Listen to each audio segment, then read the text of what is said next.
When it comes to relocating your car's battery, the one thing most people think about is weight distribution, but there's a couple other things you can think about that would benefit from relocating the battery. One of those reasons being space. You can see now there's actually a ton more space inside my Mazdaspeed engine bay. And another reason is every time I needed to do something on this side of the car, I had to take the battery out, which would relearn all the windows and reset all the time and just reset everything in the car. It was actually super annoying just having to do something small like take off the intake real quick or just unplug some wiring or anything like that. Battery had to come fully out just to take the tray out to then get to that stuff. It just wasn't something I was interested in doing for my entire ownership of the car. While people do just recommend running a smaller battery to get more space in the engine bays of these cars, I want to do something completely different. I've never relocated a battery before, so I kind of wanted to try it, and I did want to benefit from that weight balance I was talking about. Batteries are cool because they weigh like 30 to 40 pounds, so moving it to a different part of the car can benefit the way the car handles hugely, and this is how I set mine up. This right here is an Optima D35 yellow top battery. I actually ended up buying this battery when the first battery fried itself and literally boiled inside all the acid because the starter wire had grounded to the chassis. It's another reason I want to change the wiring, is the wiring in this car was unfused from the starter to the alternator to the battery to the ground. There was no fuses between any of those, so it was super sketchy doing anything in the engine bay, especially with all the wiring already being sketchy on this car with connectors pulling out and all that sort of stuff. It's just a hazard and I didn't feel safe with it. Plus the Optima battery is shorter than a typical battery, so I wasn't able to actually tie it down properly. That's another thing that motivated this whole setup. In the process editing this video now, and I just wanted to talk about the battery needing to be sealed. Batteries can vent pretty harmful gases inside the passenger compartment, and obviously you don't want to breathe those in. And it's also a horrible idea if they are vented in this area. For any reason, if something were to spark, it could cause a fire. So sealed batteries are the way to go. I believe all the Optima batteries are sealed. Just verify whenever you do get a battery to do this. If you don't already have a battery that is sealed, make sure it is before you go about putting it in your vehicle. The Optimas are nice because you could buy really nice billet brackets. I actually got this off eBay for this car, or this battery, sorry. This thing is so solid. It's literally moving the whole car to try and move it. This, I don't think will ever fly out. That's one thing a lot of people get wrong, is they mount the battery good enough. And the thing is, this thing can be super dangerous. If you think about it, you get into an accident, there's a 30 to 40 pound cube just flying around inside the inside of the car. Obviously not a good thing. So a good mount goes a long way. This, I have actually rib nutted into the chassis and blue Loctited it, made sure it'll never come apart on its own. You need to take this apart to get it apart. And you also want to make sure it's fused. This is a 250 amp fuse, or actually it's 200 amp fuse. You could also use a circuit breaker. That's probably a better idea because you can just flip it back on if it were to ever have an issue. But for now, I'm just going to carry spares of these fuses. That way I can still run it. This is our 1/0 OFC out of the charger because it has the terminal already on it. So I did that. Obviously you want to keep that covered up just in case anything were to happen. And then we just have it P-clamped all around to make sure the wiring runs nice. It looks nice and tidy. It's gonna stay out of the way and it's not gonna have any risk of getting damaged just by being in the car. When it comes to where to put the battery, obviously you would have more weight transfer if you were to put it farther out of the car. It has more leverage on the wheels. For instance, this car is like a 62 or 63 weight balance in the front, like a 37 in the rear. It's pretty front heavy for what it is. So moving the battery farther back would make it put more weight on this rear wheel just by moving it out because the leverage point. But the issue with that is it's more dynamic. So in a corner, if you start to slide the car or anything like that, that weight is going to fluctuate the way the car feels quite a bit depending on if you're sliding, going straight, braking. It's better to have it within the wheelbase, so as close to the front as you can get it and still be on the rear, which is why I put it here. I've seen some people use 51R batteries and put them on that shelf, which is probably an even better idea. It's a lighter battery and it's more out of the way, but this right over the wheel, this is the lightest corner of the car from the factory, so that's why I wanted to keep it there. And it's more centered over the wheel, which should make it handle a lot better. That's the reason Mini Coopers are such good front wheel drive track cars, is because all the weight is right between the wheels. So it makes them handle great and it makes them super predictable. It's exactly what you should be doing on any car you're relocating a battery on.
Alright, so as an update here, we've got the tray mounted.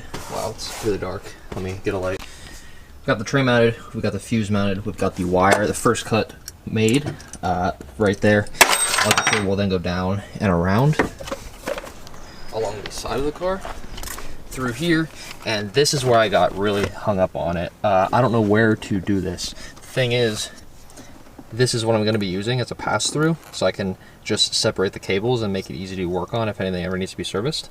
There's nowhere to really put this against the firewall, because the only place you could put it, this heater box, or not the heater box, the blower motor sits right against it, so there's no way to actually go back there. So what I've decided is, you can see the plastic section up there. The opening on the side is where air comes into the blower motor, but on the side it's plastic and it's just open. Go and pull the cowl off here, and you can see down there is where that plastic comes through. I'll just have the positive cable run through here, sit in this cowl, and then I'll actually put the terminal here on the cowl. I'm gonna actually pull the cowl out now and modify it. That way it's a little farther away from the exhaust, and it's more a top mount point. That way it's easy to jump the car if ever needed to, or anything like that. It just makes it much easier and nicer to have it up here. It's gonna look better from the engine bay, just be easier to do all around. Now we have this wrapped up nice, heat shrunk, covered, and now ready pass through for this to branch off to the alternator and the starter. I'm gonna go throw the cowl back together and then work on making those other cables so I could actually hook with the battery and be finished.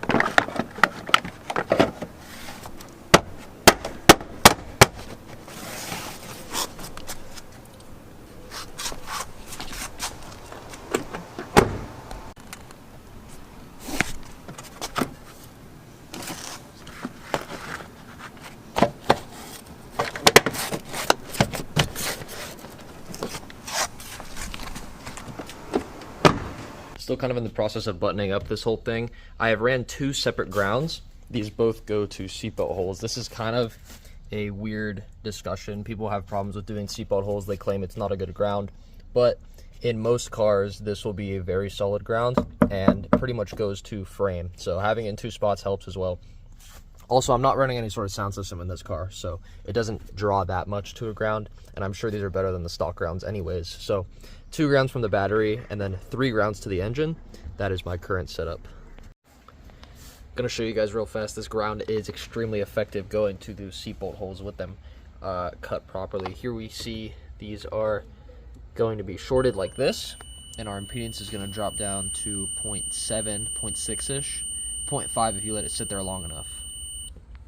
Now you also see that's still on the battery there. We're gonna go to a ground point here on the trunk, just a bolt, and you'll see that's gonna drop down equally as fast and go even lower.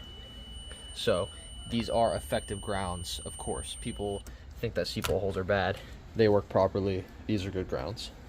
From there, I'll go into the engine bay. If you do have a Mazdaspeed 6, it would be easiest to run the wire along the driver's side and connect to the stock positive cabling right here. I was not interested in doing this because of my reason, like I said prior, which is the fact that all this wiring is pretty bad anyways. I wanted to completely redo it, so that's exactly what I did. People gave me some criticism for this, but I did run the wiring on the passenger side. Obviously, passenger side is a better weight distribution technique, so that's why I did that. But then running the wiring here and doing all new wiring kept it simple on this side of the car. Our alternator is right here, our starter's down here. So the alternator was a super short wire. I don't want it to be black, but it's all I had at the time. It's literally less than a foot long, goes straight down to the alternator here. That is literally all there is. And the starter cable just runs around here over to the starter under the intake manifold. Super easy wiring, and the way I did it was with this pass-through terminal. This I highly recommend. It keeps things serviceable and keeps things looking clean. Obviously this does look clean, and another great thing is if this wire gets broken, all I have to do is unbolt it here and just make a new wire and bolt it there. I don't have to mess with the wiring all the way from the battery all the way to the front of the car to have it just be fixed. There's a couple things you could do to get wiring. You could obviously buy some new. That's what I did for most of the car because it didn't make sense to do this method, but this is actually out of a Dodge Charger. You can get these out of rear mounted battery cars from the factory at a junkyard or something super cheap most of the time. I ended up getting this cable for literally $10. It was like 10-12 feet of straight 1/0 wiring. This is obviously really good OFC. This is quality stuff right here. This is what you want to use. You don't want to use CCA, copper cladded aluminum. It has a tendency to corrode and you get some amperage draw throughout the wire. You won't get that with OFC. I was going to do the whole car with this, but when I went to go get some more, the guy charged me every foot and it just didn't make any sense. I can get brand new wire for the same price as this wire from a junkyard and I don't have to do the work to pull it out. So obviously I wasn't going to do that, but that is what this is. The whole car's been redone with 1 gauge wiring or 1/0 wiring just because it is a nicer wire. The stock wires are super tiny. Like, these are the positive cables. It's like 8 gauge or 4 gauge wiring. It's kind of a joke. So definitely wanted to redo that and get this thing set up properly. As for grounds, I did dual 1/0 grounds, which is overkill, but I did also just want to make sure it was all done properly. And with the grounds as well, you also want to add new grounds to your engine. Your engine will probably have 1 ground to the chassis and the battery in 1 run. You can't just assume the engine is going to be properly grounded, so you want to run additional grounds. I actually made 2 extra grounds to wire the engine to the chassis, so I knew that it wasn't going to be an issue ground wise.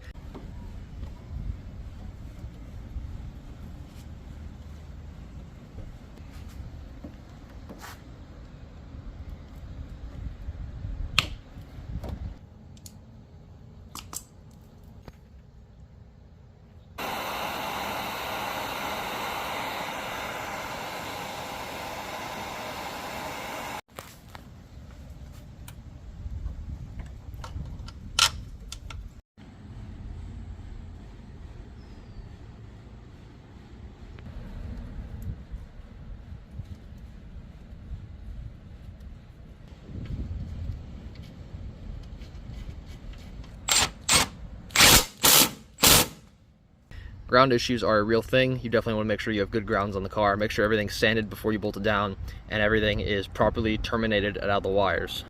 All right, I wanted to conclude this video by showing you guys a few more things that I forgot to touch on while filming it, and that is the wiring. Engine bay wise, as you see, we obviously have our 1/0 cable to the starter. We have a 4 gauge cable to the alternator. Again, you could do 4 gauge for the whole setup or even 2 gauge for the whole setup. Honestly, it's probably fine if you're running stock electrical stuff, not adding sound system or anything. I kind of just was in the mood to overbuild it, so I just did 1/0 for everything. And when I end up finding out a better way to do this and add different terminals and stuff, I will also do 1/0 to the alternator, but for now this is going to work just fine. Another thing is you need to get power to your fuse box. This is one thing I kind of forgot about doing when I was actually setting this all up. And for now we have our stock wiring. You just need power to run to one of these sides. That will allow this to get positive power and work properly. Until I can get an 8 gauge cable to redo all of that and actually split open this harness and take the positive, all the stock positive cabling out of it, I'm just going to leave it in there. But what I did to pretty much jump it for the time being was use the stock alternator power cable on top of the new aftermarket alternator cable. That way the harness still gets some power and is able to run voltage over to the fuse box. That way everything can run as it should be running.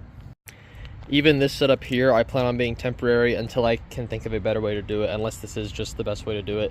Honestly, once the positive cabling is taken out of here, I'll probably run it the same way the stock harness runs, with the positive running over the engine and down to the starter there. That way it's not wrapped all the way around the side. It's not an issue. It's kind of ugly. I'll probably wrap it in black sleeving or something just to make it look a little better.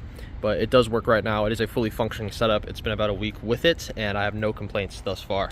And then of course back in the trunk, I've shown this a lot in this video already, but I just wanted to also show you this. This is a negative terminal from AutoZone. You can get these very cheap. They're black, they're painted nice, and they just have bolt studs on them, which makes it very easy to make grounds and add additional grounds to them. I also utilized rib nuts a lot in this video. You can see in all the clips I rib nutted the battery tray down, I rib nutted the fuse box in, I even rib nutted the P clamps into the chassis. It's going to be hard to see them, but you can kind of see the little brass sections up there. Those are rib nuts to hold everything up. Rib nuts are sweet. You put them in once and then your car basically just has threads in it without the use of like a welded nut or a self-tapper into sheet metal. Way more legit way to do things, way stronger way to do things. Like I already showed, this battery is going nowhere. This battery's super stuck on there, which is great. It's how you want to have it set up. I'm pretty happy with the way it came out. The only thing I'm not happy about is the fact that the wiring in the engine bay still remains mostly in there. But eventually, like I said, this will all get taken care of and it'll be fully redone with new OFC wiring and be good to run.